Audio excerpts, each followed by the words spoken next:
On n'évaluera jamais la perte du coup de boule de Zinedine Zidane en finale d'une Coupe du Monde.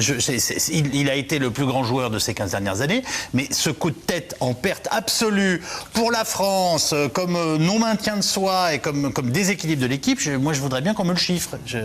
Et alors c'est un sujet tabou ça, parce que comme on n'a pas le droit de dire sur toucher à Zidane, c'est... Non, je pense pas que ce soit un sujet... tabou. Je crois d'abord que c'est ce qu'on appelle, et je crois que vous l'avez dit tout à l'heure, la glorieuse incertitude du sport. C'est-à-dire que c'est une finale magnifique entre deux grandes équipes. Ouais. Et puis il y a un fait de jeu, c'est contre nous.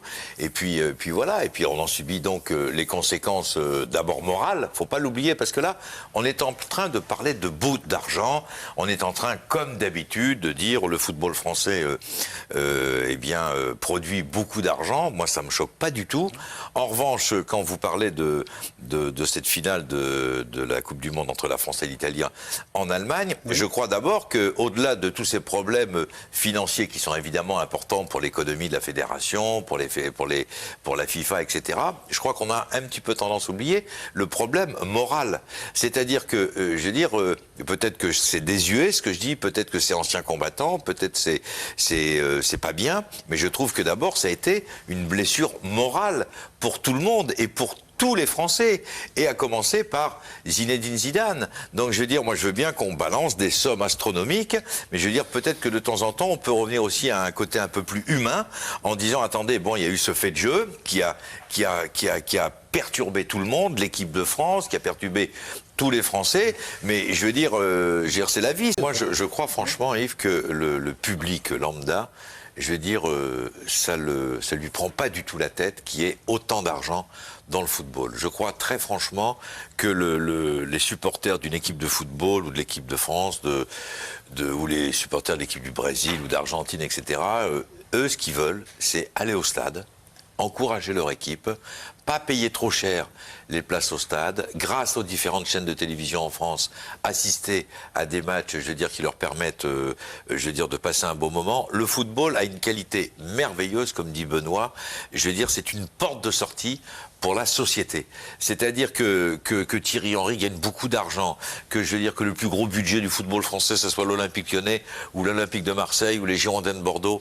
Franchement, le public, franchement, il s'en tape complètement. Il veut aller au stade Jacques Chaban-Delmas, voir Bordeaux. Il veut aller au stade de Gerland. Il veut se mettre le soir tranquillement avec ses copains devant son poste de télévision.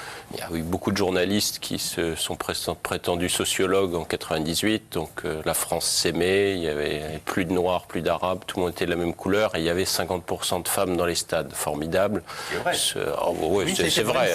C'est vrai. Ça a été vrai. Non, ça a été vrai une fois dans l'histoire de notre football. Ah oui, devant la télé. Non, il faut faire une nuance entre les femmes servent les pizzas pour leur mari qui s'intéresse au foot et les femmes vont au stade. Je crois que c'est deux choses assez différentes. Laissez-le terminer. Non, mais, et vous avez si vous n'êtes pas d'accord, vous le direz ensuite.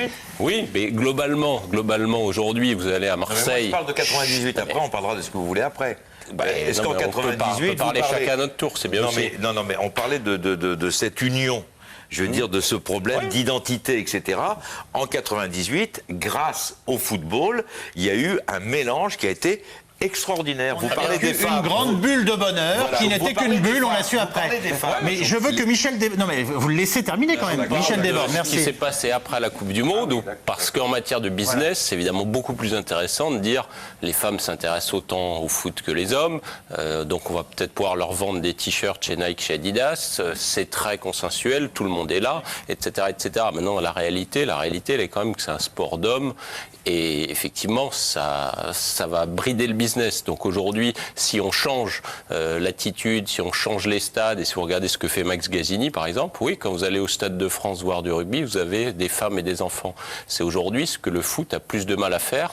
Vous allez à l'OM, vous allez au PSG, je vois peu de femmes et d'enfants, personnellement. Je vois 95% d'hommes, pas toujours finaux d'ailleurs. Vous interprétez comment ce propos? C'est l'enthousiasme du moment? Non, c'est simplement... Parce qu'on a besoin en fait de pensée positive en ce moment. C'est de l'instrumentalisation. Jusqu'à maintenant, le sport devait réunir les peuples, les sexes, les âges, etc. C'est ce qu'on a essayé de connaître en 98, qui s'est révélé évidemment faux quelques années plus tard.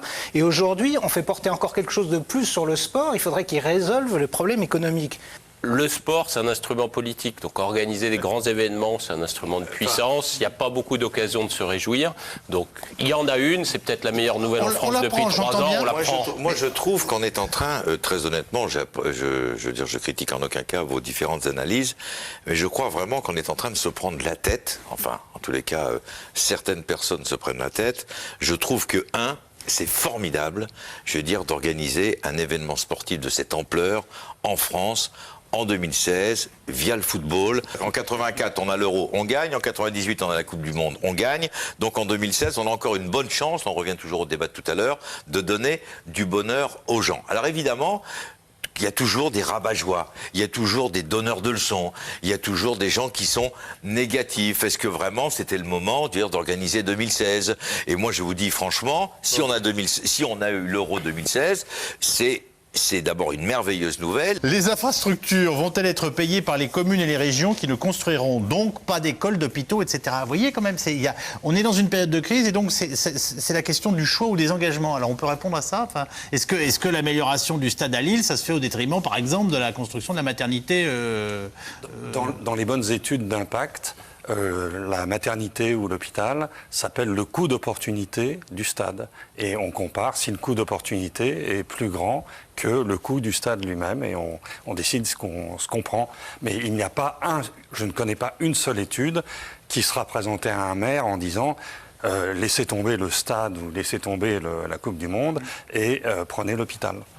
Je suis persuadé que, je veux dire, les politiques de l'époque, et je crois que c'était François Mitterrand qui était président de la République, je veux dire, j'imagine pas des hommes politiques aussi importants que François Mitterrand ou Jacques Chirac ou Nicolas Sarkozy, en disant, attendez, on va construire un stade, mais c'est au détriment d'un hôpital ou d'une maternité. Je veux dire, ça n'existe pas, ça. Ça peut pas exister, parce que qu'est-ce qui est le plus important, je veux dire, dans la société d'aujourd'hui, c'est qu'il y ait des hôpitaux, c'est qu'il y ait des maternités, c'est qu'il y ait des autoroutes, c'est qu'il y ait, je veux dire, un confort, je veux dire, pour les Français. Le stade, c'est évidemment peut-être un peu superflu aux yeux de certains, mais ça reste quand même indispensable au quotidien des Français. Pourriez-vous parler des salaires de nos joueurs ou bien est-ce un sujet tabou ? Alors, je pense que la question, elle doit être prise en compte. On a cité beaucoup de chiffres depuis le début de cette émission, notamment le salaire de Marius Trésor en francs constants en 1971.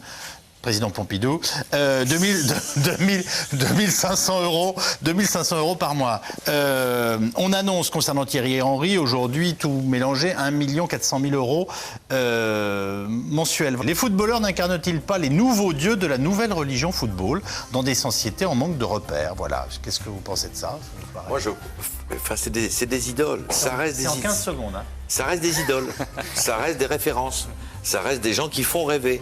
Moi, ça me choque pas du tout. Ça me choque pas du tout. Et donc, il y a des gens qui s'identifient, des gamins, mais des millions de gamins, qui s'identifient à Carasso, qui s'identifient, je veux dire, à Mandanda.